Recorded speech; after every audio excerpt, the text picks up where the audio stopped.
تكذبان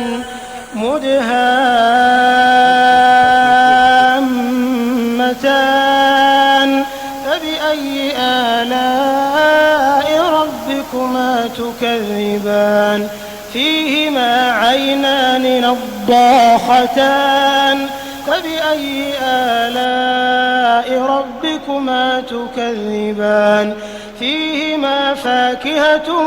ونخل ورمان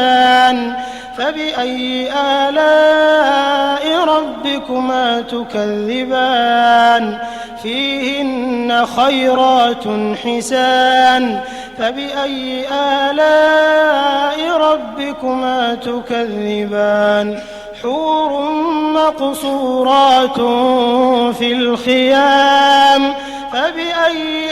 آلاء ربكما